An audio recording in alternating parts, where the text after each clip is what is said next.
Hi everyone, my name is Samuel, and now that summer started, I can do more videos. And today, my video, we will be starting to talk about the gyro sensor.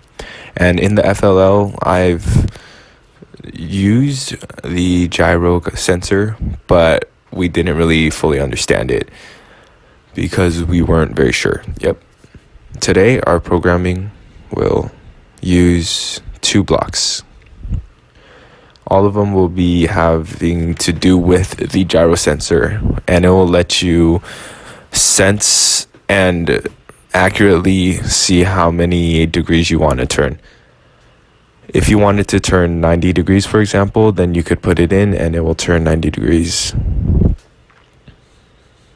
Usually though, if you wanted to turn without the gyro sensor, then it wouldn't be fully accurate because you didn't have like a measuring system to tell you how much your robot has turned. So our first step, we're going to turn, and then since we might overturn, we will use our gyro sensor to see how many degrees we have to turn and adjust.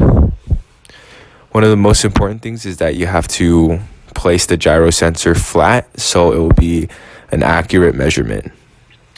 This is my program. First, if you want it to turn, you'll use one motor to put power, which will let your robot turn. Second, we want to use a gyro sensor weight block. We want to have greater or equal to 90 degrees in the gyro sensor compare angle block with the weight block.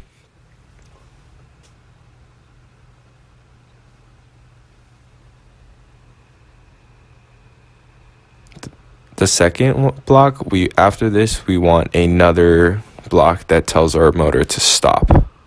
And then we want it to stop and wait for a couple of seconds. Right now, we'll just put 1 second with another weight block. Because this isn't a fully accurate turn, we'll want to do a reverse turn. We'll put -10 power, and you'll see why in a bit, because right now, finally, we want the motor to be slower so we can turn to the accurate degrees. And now finally we want it to put another weight block so it will be equal to 90 degrees. And let's try this out. You will see the robot turn, stop for 1 second, and then slowly turn back. This is our way that we can most accurately try to get 90 degrees. And this is my video for today. Thank you for watching. Don't forget to like and subscribe to the channel.